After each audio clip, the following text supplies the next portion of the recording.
The Joyful Friar podcast is made possible by the generous support of our friends. To support the podcast, please visit nathan-castle.com and donate today. Hello and welcome to this episode of the Joyful Friar podcast. I'm Father Nathan Castle, your host. Today we're on part 2 of a trilogy. Last week we introduced Dr. Lawrence, who spent a lot of time in a sickbed. His angel Abel came for him, and later his parents. But we related his story that's in the book behind me and the current Afterlife Interrupted, Book 3, my most recent.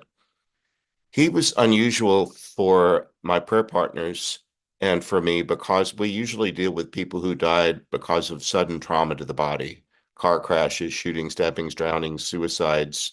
But he did not do that. He died of an illness that lingered, that began with a broken hip and unsuccessful rehabbing, and then a kind of a slow cascade of events that eventually brought about his death.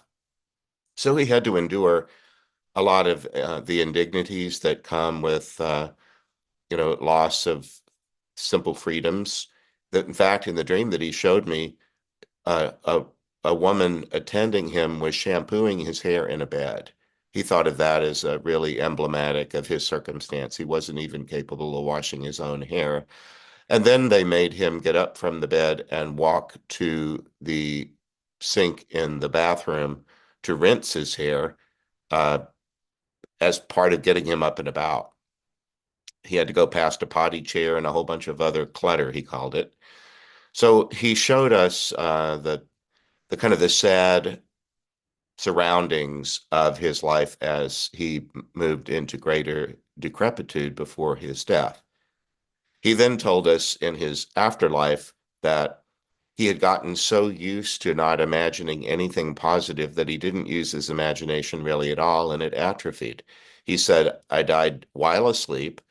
When I came to consciousness, I was in an afterlife nursing home room, very much like the one that I had actually left. And he said, I felt so caged, and I brought the cage with me. That's the way he put it. He had just gotten so unused to imagining anything other than the circumstance that he couldn't escape from, that it took him some time in the afterlife to imagine anything new. Well, that's the bulk of that story. And again, it can be read or listened to in Afterlife Interrupted, Book 3. It's the 4th chapter of that book. But today we're going on from just the bare outline of his story to what we call compassionate response. Compassion means to suffer with, and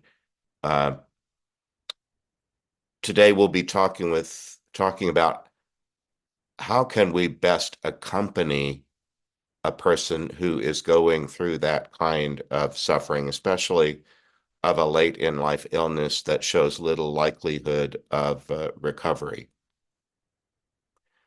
Well, compassion means to suffer with, and then accompany, in the middle of that is the syllable P-A-N. Accompany has pan in it, which is the word for bread. So one with whom we break bread is actually the root idea behind accompaniment. So today we'll be talking some about how can we best accompany a loved one or a person who is in the circumstance that Dr. Lawrence was in prior to the death of his body. This particular story, I told the story of how we went into our protected prayer with the angels and the saints. We always start with Saint Michael the Archangel and with Holy Mary, the Mother of Jesus, and then list a whole bunch of others. We pray in the name of the Father, Son, and Holy Spirit. So that already encompasses, in a Christian Trinitarian idea, the fullness of the divinity of God known to us in our faith. as Father, Son, and Holy Spirit. So inside God, we call out to specific angels and saints for their help. I routinely call on Mary and have since childhood. I was taught that I had a mother on earth and a mother in heaven. And so Mary and I go back a long way. She had been invited, as she is every time we ever do any of these, and we've done more than 600, but she rarely takes the opportunity to do what she did this time. She spoke. When I thought I would be inviting a guardian, the first person to emerge was quite clearly her. And I said to my partner, Karen, you're going to get Mother Mary. When she came through, Mary asked Karen, have you ever seen me depicted with a broom? And Karen said, no, I don't think so. And she said, well, there was hardly a day of my life that I didn't do a little tidying. And today, Father Nathan's interior world, his consciousness, his mentality, it feels very cluttered. There are times when I just feel like I have so many things to do and not enough hours in the day, or many projects that are not yet complete because there's some loose end. Sometimes in my interior life can feel like there's just junk all over the place. And I've recently felt that way. I struggle with that sometimes because I really love finishing things. And the fact of the matter is, I know that I'm an eternal being and I'm never going to be finished being me. So I have to find my patience with the fact that things may not be finished. But it just happened that this story came along at a time when that phenomenon was being felt stronger and kind of maybe more just in a more discouraging way inside of me. And Mother Mary just said, in order to do the work we need to do today, I think I'd better do a little tidying. So she called it sweeping. She moved into my imagination and she said, let's make a little more space in here. So that's the first thing I would call your attention to. I can't be the only person uh, um, within the sound of my voice via the internet who might feel the need from time to time for some interior decluttering. There are lots of ways to do that, but one way now might be to say to Mary, would you please come and bring your broom? Would you mind coming inside of me and helping me clear some space so that I can make myself more available to the Lord's purposes? So that's how I'd begin this one. Um, One of the ways that I'm imagining this is I'm thinking of you, the viewer and listener, as someone who might be trying to compassionately respond to a loved one, perhaps a parent or someone in your life, perhaps older than you, at least more ill, you know, than you, less able than you.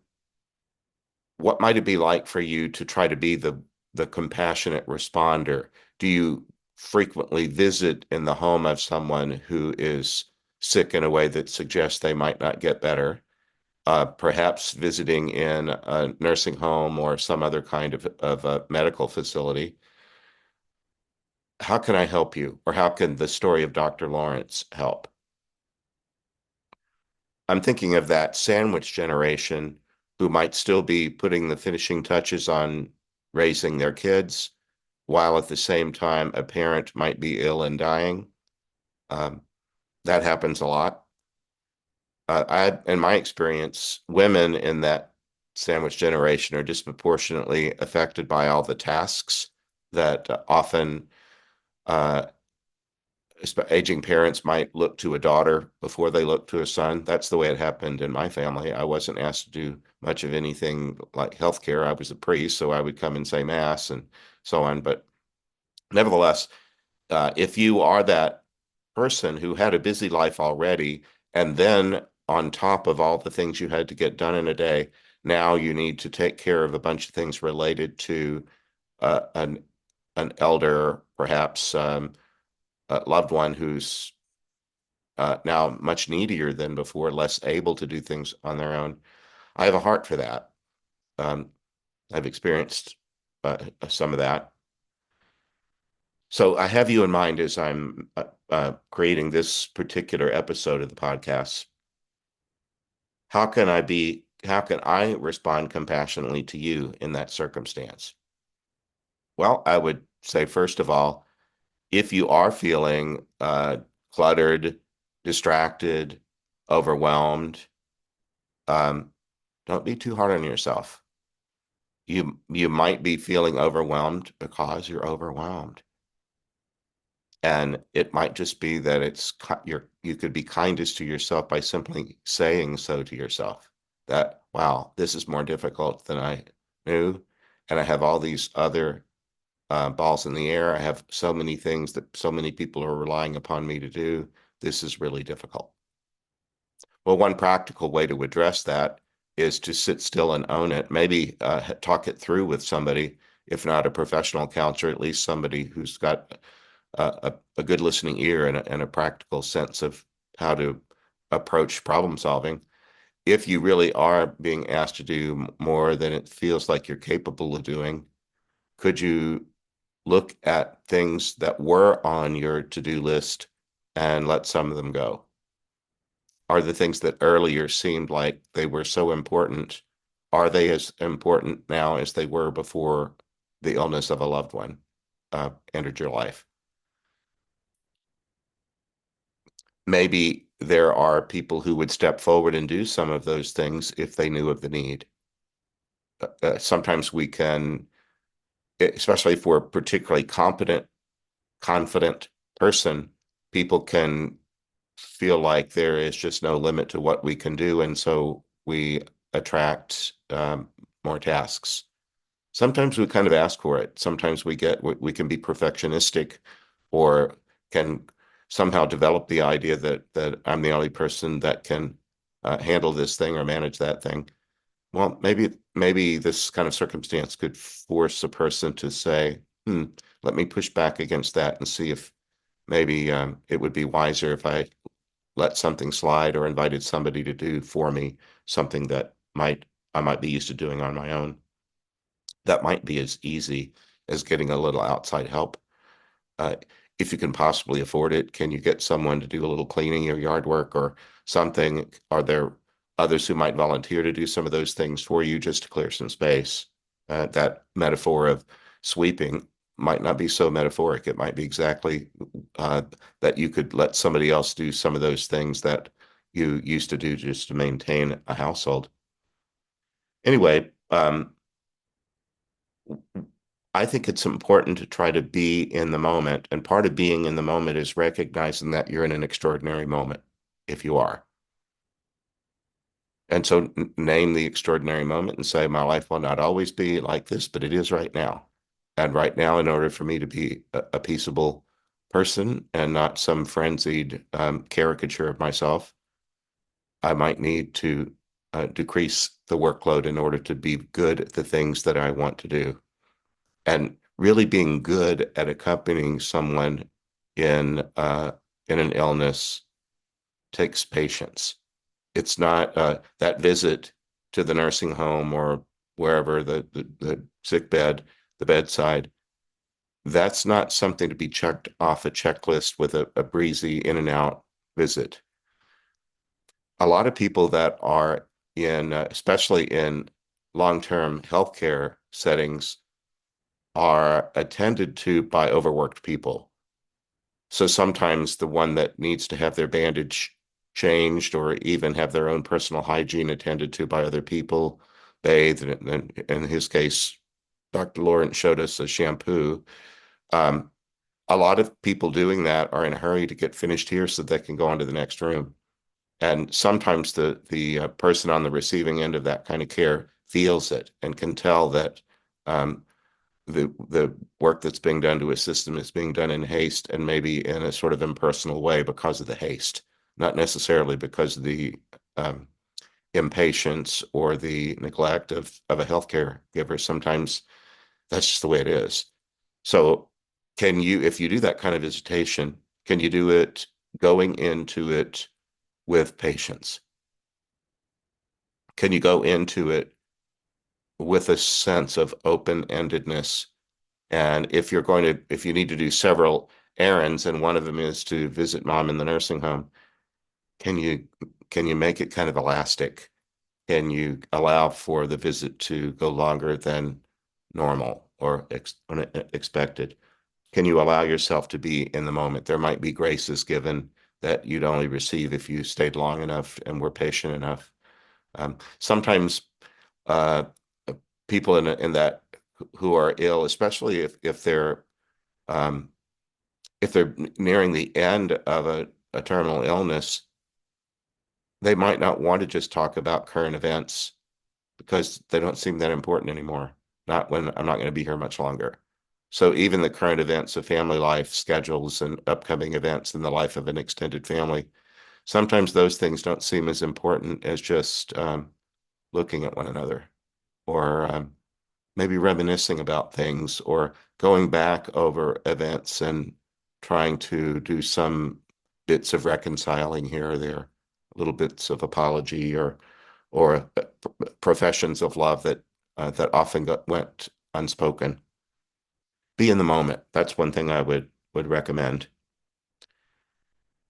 Part of that can be starting if you don't have a prayer practice in the morning or some kind of contemplative moment in the first hour of the day. Could you create one? Doesn't have to be all religious necessarily. It could be a cup of tea, savored in the quiet. Maybe getting up while the house is quiet if you live with others and there's an opportunity to be up first. Maybe you make a point of doing that and being able to start the day grounded. And if you're a praying person, to invite in the divine persons, the saints, the angels. Maybe if you have that practice, I do, of inviting in loved ones from your family line. Help me to be at my best today. Help me to be alert and aware of opportunities to be fully present and not distracted. One of the things that happened in this particular exchange was that after Mother Mary came and went, and she wasn't there very long, the guardian did come and he chose to take the name Angel Abel. And he said he did that on purpose because this story had to do with ability and disability. And he wanted me to know that even though I felt kind of not at my strongest, he said, I wanted you to know, Father Nathan, that you are able to do this. And the one that I care for is had to deal with disability. And so helping him to feel more able was a large part of what needed to happen after his leaving of the body. Abel gave an example. He quoted me. He said, Father Nathan talks before groups often, and one of the things he likes to say is that the universe that we're members of, we know the physicists are telling us it's expanding, and that for really universal people, we should expect that we expand.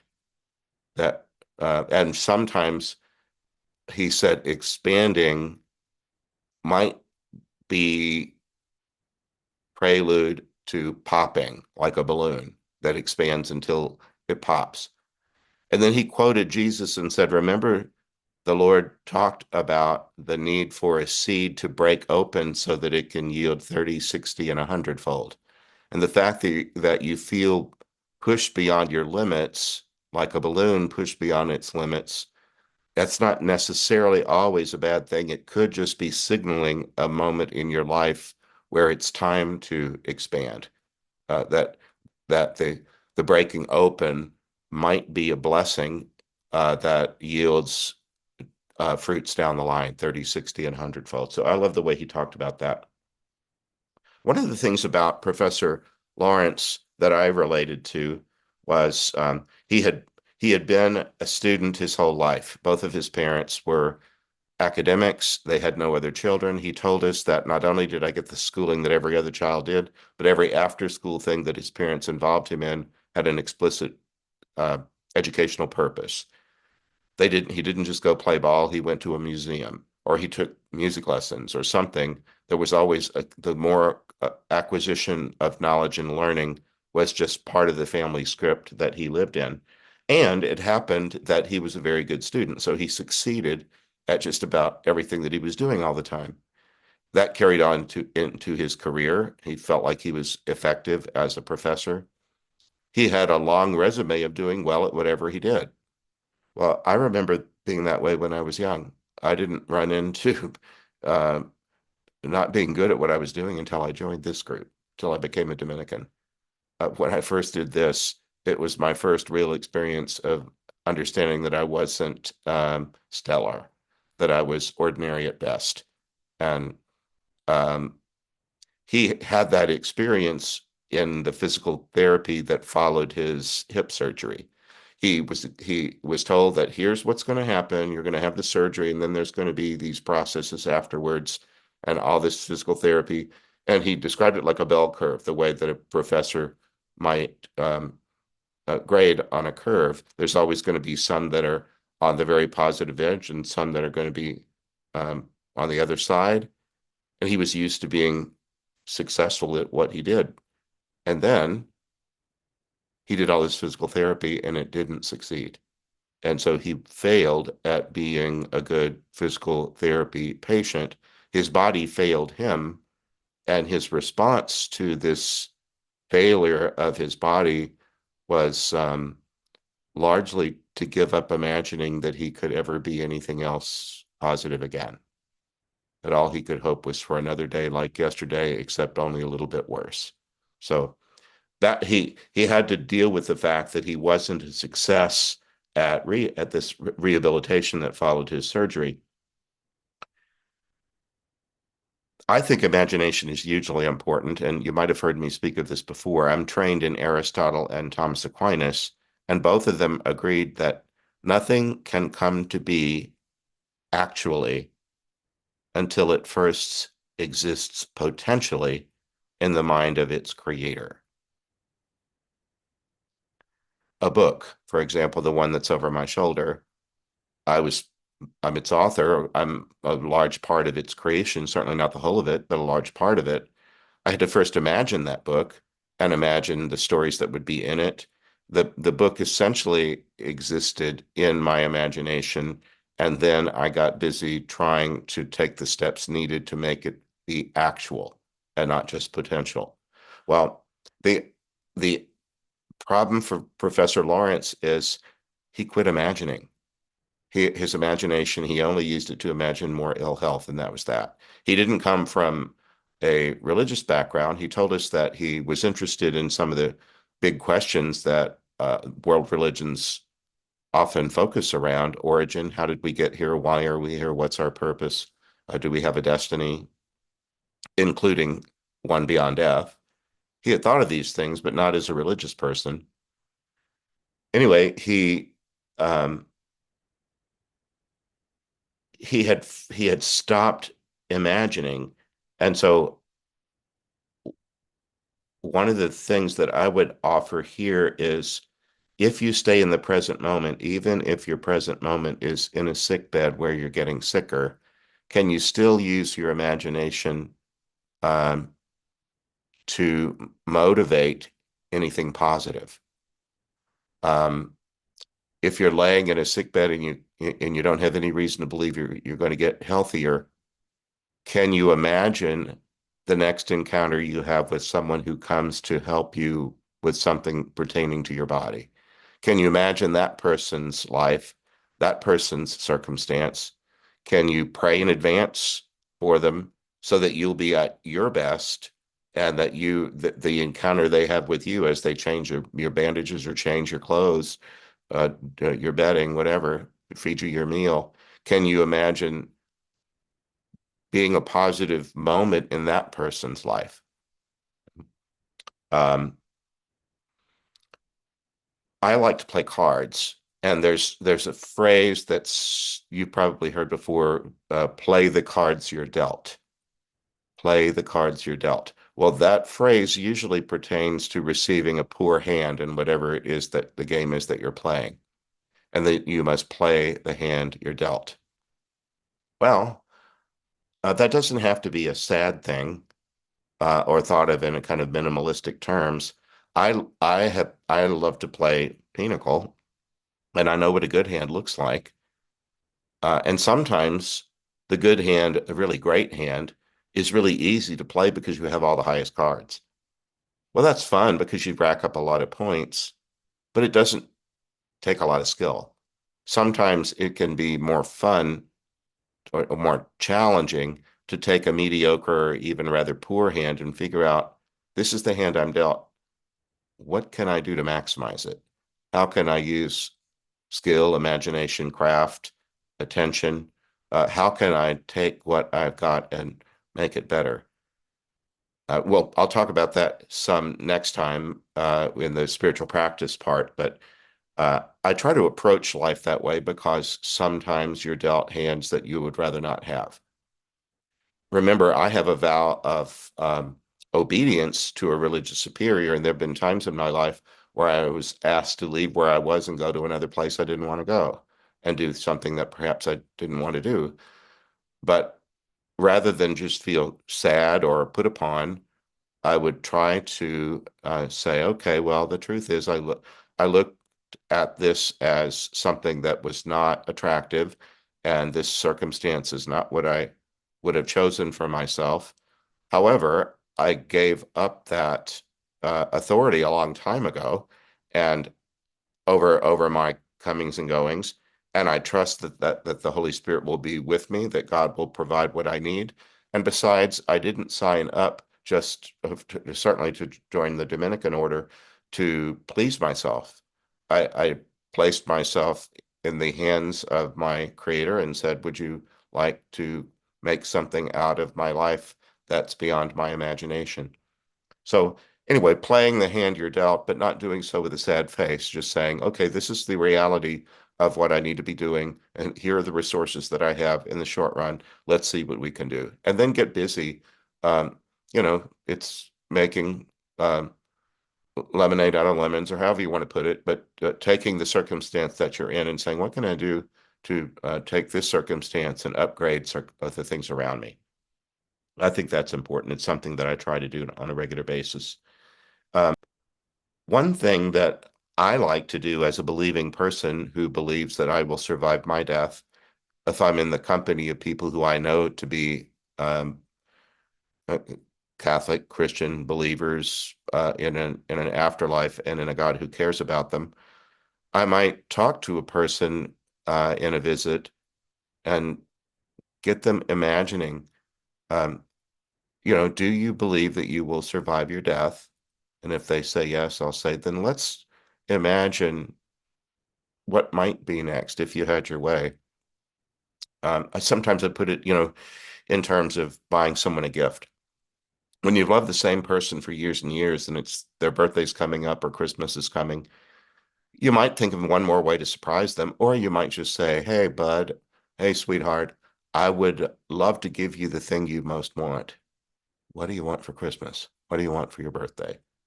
Very often people push back and say, "Oh, don't get me anything. I don't need anything." But not always. Sometimes if they're pressed and they know that you really mean it, they might come forward with something you would not have known unless you asked. What would really delight you? Well, with a person who is in a sick bed and maybe in a circumstance from which they won't likely survive, can you get them imagining if heaven is all that it's cracked up to be, and if by definition it's a place where God will provide everything you need to be completely happy, what's something you would need to be completely happy? And get them imagining reunions, opportunities to do things they hadn't done before. You might supply some things from your own imagination and say, well, I wasn't all that athletic. Uh, if I could be the quarterback in heaven, that might be fun because I didn't have the athletic ability to do that here, or anything else like that. Something that never happened for you, or maybe it's just reunions with people. That can be really important. I'm going to move from reunions because that's really the way that Dr. Lawrence's story moved toward the end. You might remember that when it came time for him to move along, it was his parents who came for him. I don't know that he had siblings, and there was never mention of a spouse or kids, just his parents. So we don't know the rest of that story. But his parents showed up, and he said they were rather buttoned down people. He didn't say they were severe, just kind of prim and not given to frivolousness. And when they showed up, they had novelty glasses on, the kind that are horn-rimmed glasses with a big nose and a mustache. Um, I have some in my house. I'm not quite sure what drawer they're in, but I have some around here. They're the ones that my family gave me when my dad died. We all wore them for a while because my dad was a prankster, and he would go to funerals, with sunglasses to show that to hide the fact that he was crying. Anyway, you can go back into last week's episode or into the book. That's just a part of the Catholic family thing is we have these novelty glasses that we pull out from time to time. Anyway, he borrowed that from me, or his parents did. They showed up wearing those, and he said that was the most unlikely thing. But what they wanted me to know was they're the people that I've always known and who always loved me. But they want me to know that there's also a kind of an impish or fun side to them that they didn't show me earlier. So I'm going to learn something about them that will be a lot of things will be familiar because we love what's familiar with our loved ones, but they're also going to show me things that are unfamiliar, that would be new and different about them. You might get somebody talking about that kind of thing, like, tell me about your mom. What was she like? Sometimes people have regrets with regard to their parents or somebody maybe they've been through divorces and was, unhappiness and, maybe a mental illness, alcoholism, drug abuse, domestic troubles of different kinds. Sometimes people will not want to see someone who has been a part of their life because the only thing they can imagine is that person being that bad or even worse. It might be more than they want to do, but you could say, well, what if they've had some healing? What if they came to understand themselves in a way that helped them reframe their life and behave differently? What if you got to see the whole healed, happy version of the person who at the time you were last with them could only show you uh, bad behavior? What if you got to see the beautiful version of them? Remember, I'm a Catholic priest, and we talk about this realm being purgatory, a place where people are cleansed. So, what if you got to see the cleaned up version of somebody that used to, you know, be grimy in some way, if you're going to follow that metaphor? Anyway, one of the things that happened for him in his afterlife is he was told that we're going to do some therapy, but unlike the therapy that you endured after your surgery, every therapeutic move that you make here in the afterlife, you're going to see the immediate results of it. You're going to see yourself getting better. And he said that was true. Every time I put forth some energy, I got better. One of the things they asked him to do was one of his, I think one of his professor friends, somebody who was his same age peer, showed up and said, "Look at me. I want you to look at me." And he said he was presenting as the last way I remember seeing him. He said, "Watch me closely." And he turned 360 degrees and he became like 30 years younger, 40 years younger. And he said, "Now look at me. Our bodies can do this. They don't have to stay one way and they don't have to stay old. Our bodies can do this. Now you try it." And he said he did try it and he sustained it only momentarily before he reverted back to kind of the older, sicker version of himself. But he said, "I knew it was true. I knew I could do it." And they said, "Next time we're going to like take a stopwatch. We're going to time you and see if you can sustain it longer." And he said, "I love sustaining it because I had no longer had any kind of physical decrepitude. It felt great." And so he was encouraged to keep trying harder because every time he did, he got better. And he said they did things because I had brought this cage with me and my surroundings were what I made them. And they were something like a nursing home. He said, they at least showed me I could walk to the end of the hall. And today you can sit in the solarium, you can look out the window, you can listen to the birds. And he got better and better and better until he understood that it was time to do the thing that we help with, get out the door and go on to something better. So his visitor said, "What age, if you could be any age that you ever were, what age would you choose? What would be your ideal age?" And he thought about it He said, I'd say 35. That was when I finished my PhD and I was just launching my career. That's what I'd like to be. That was an energetic, exciting time in his life. And so he began practicing being 35. And he got excited about that. So his imagination was recharged. Um, in fact, St. Thomas Aquinas taught something similar. He arrived at the idea of everybody being wanting to be 33, that with the notion that Jesus died at the age of 33, possibly, and that wouldn't it just be great to be 33? Well, good for you, Thomas Aquinas, but maybe not everybody would like to be that. Maybe they'd like to be something else. And I've learned that you don't have to pick one age and stay there anyway. You could be 33 as long as you want, and then decide to be something else if you want. I'm going to close with this, um, and I'm going to probably close with it next time too. Remember, the third and final part of the trilogy will be spiritual response to Dr. Lawrence's story. But we did go back to him and say, is it okay for us to use your story publicly in a book, now a podcast? And he said, yes, but here's what I would want to say. I don't want anyone to think that the loved one that they know in their own life who died of a lingering illness, I don't want anyone to think that just because I did it this way, that their loved one did. That is, I brought the cage with me. Don't presume that your loved one did that too. That's not a rule. It's just a thing that I did. Don't presume that. Don't think everyone brings the cage with them. Another way of saying that is don't presume facts that are not in evidence. I do a fair amount of compassionate listening to people, some who contact me after listening to these podcasts, and they have sad, even despairing ideas about the afterlife outcomes of their loved ones.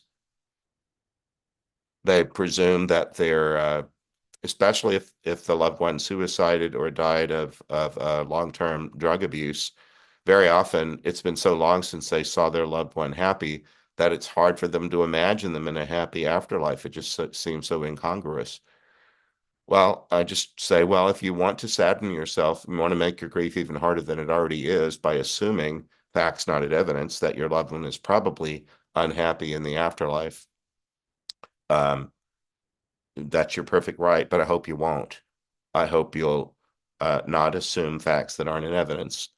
And by the way, rather than think despairing thoughts about the future, if you're going to think about the future of your loved one at all, why not think in terms of joyful hope? You might not know exactly what their circumstance is, but I sure hope and pray that you're finally getting to do X, whatever it is.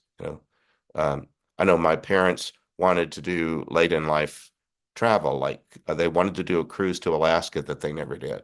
They did go to Europe a time or two, but then my dad got ill and he had a 10-year long illness that preceded his death. And so there were things they didn't get to do that his illness prevented. He told me after his death, I think it was the first anniversary of his death, I was graced with a visit from him in prayer. And he said, I've gotten a chance to settle in some, and I've had some people show me around, and I've asked them, would they help me scout out things that your mother and I can do when she crosses? So he was kind of planning travels and things that they could do together. He had to wait for her to pass to do those, and I don't know what they are. I'll learn those maybe after I've passed. But anyway, don't assume facts that aren't in evidence, especially if they're despairing uh, ideas. If you use your imagination to go in the other direction of joyful hope, for one thing, it'll make you happier, but it'll also make you more available to people. If you're despairing, you're not going to want to serve anybody else. Sadness just makes you want to stay home and be sad. But living in joyful hope can get you up off the couch. It can help you go find something positive to do to make somebody's life better. Well, I'm going to end with that right there. So next time we'll go on to the third part of the trilogy, which is spiritual practice. I'll go into more detail about some spiritual practices that might derive from the story of Dr. Lawrence. So thank you for being a part of this episode of the Joyful Fire. Remember, I'm praying for you. When I do, I pray that wherever there's most need of healing in your body, mind, and spirit, that the Holy Spirit might find its way there. And I pray that you be receptive to that in whatever way that it comes. if you think there's something that I can do for you, you can contact me through my website. I only ask that if you've not read any of the books that I've written, please don't email me and ask me questions that are explained in the books. Read at least one of them first and tell me so in an email. And that way, when we do have a conversation, it'll be richer. We'll have a better exchange because we'll have more to talk about. So for now, this is Father Nathan Castle, thanking you for being with me on this episode of the Joyful Friar podcast. God bless you. Bye-bye. I hope you enjoyed this episode of the Joyful Friar. Please like, follow, and subscribe. You can visit me at nathan-castle.com. Send me a message by clicking the contact button. God bless.